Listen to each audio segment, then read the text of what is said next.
Week 7. Becoming a leader who can also manage. Central thread.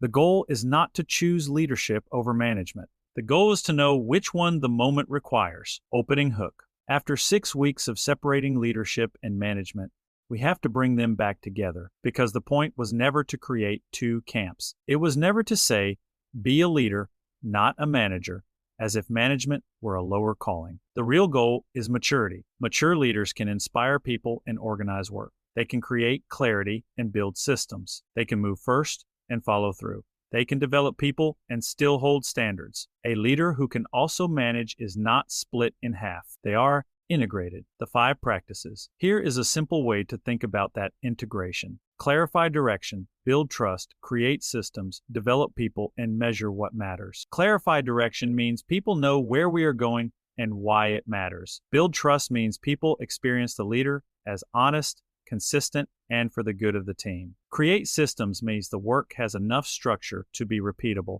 Develop people means assignments become opportunities for growth, not just extraction. Measure what matters means the team keeps score on the things that actually reflect health and progress. Those 5 practices do not live in separate boxes. They work together. Diagnose in the moment. The art is learning to diagnose the moment. When a team is scattered, they may need management. When a team is discouraged, they may need leadership. When a team is over-controlled, they may need trust and room. When a team is inspired but disorganized, they may need structure. When a team is comfortable but drifting, they may need movement. This is where leadership becomes less about personality and more about discernment. The strongest person in the room is not always the loudest visionary or the tightest operator. Often, it is the person who can tell what is actually needed and respond with courage. A weekly rhythm. Try a weekly rhythm built around 3 questions. What needs clarity? What needs ownership? What needs care? What needs clarity points you toward both leadership and management.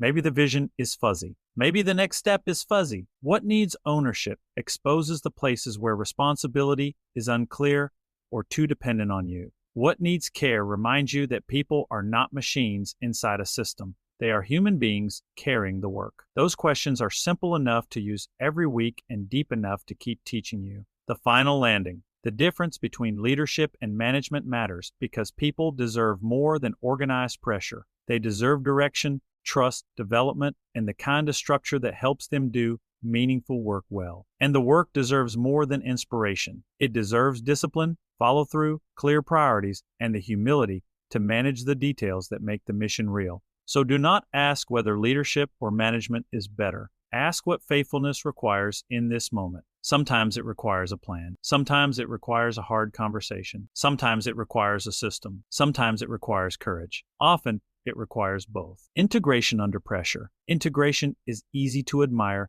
and hard to practice under pressure. Under pressure, most of us retreat to our favorite strength. If you are naturally operational, you may respond to pressure by tightening control, adding process, and asking for more updates. If you are naturally visionary, you may respond by casting bigger purpose, reframing the moment, and asking people to rise. Either response can be helpful. Either response can also miss the need. The integrated leader pauses long enough to ask, what is the real problem beneath the visible pressure? That pause is not passivity. It is discernment. It keeps your gift from becoming your only tool. A simple decision grid. When you are unsure whether to lead or manage, try a simple decision grid. If people know the direction but the work is messy, manage. Clarify roles, sequence, deadlines, and decision rights. If the work is organized but people are disengaged, lead. Reconnect purpose, rebuild trust, and name the human reality in the room. If people are motivated but scattered, combine both. Celebrate the energy and focus it through structure. If people are compliant but passive, combine both in a different way. Keep the standard clear while giving them real ownership and a reason to care. This is not a formula that replaces judgment. It is a way to slow yourself down so you can choose your response instead of simply expressing your personality. The kind of leader people remember. People remember leaders who help them see more clearly, carry more courage, and do better work than they thought they could do. They also remember whether that leader's words were matched by reality. They remember the leader who could tell the truth without crushing them.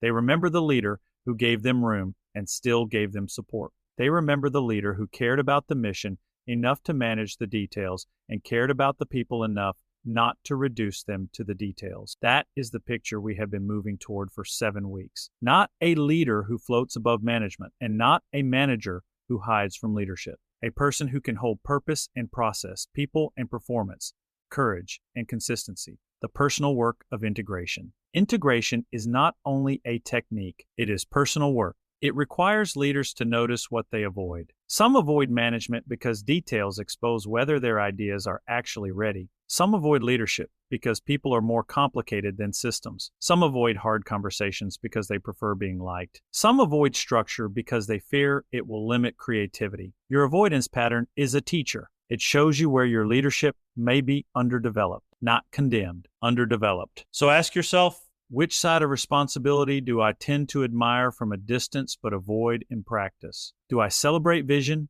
while neglecting follow-through? Do I celebrate execution while avoiding the courage to move people toward change? The next season of growth may not be about becoming someone else. It may be about becoming more whole in the responsibilities you already carry. Close. As this series ends, choose one place to practice integration. Not everywhere. One place. Where do you need to lead more clearly? Where do you need to manage more faithfully? Where do people need more room? Where do they need more structure? Where have you been relying on your strength while neglecting the other side of responsibility? The goal is not to become impressive. The goal is to become useful to the people and mission entrusted to you. Lead people, manage work, and keep learning which one the moment requires. To go deeper, visit southonleadership.com and follow along on all our social media for books, courses, and more leadership resources.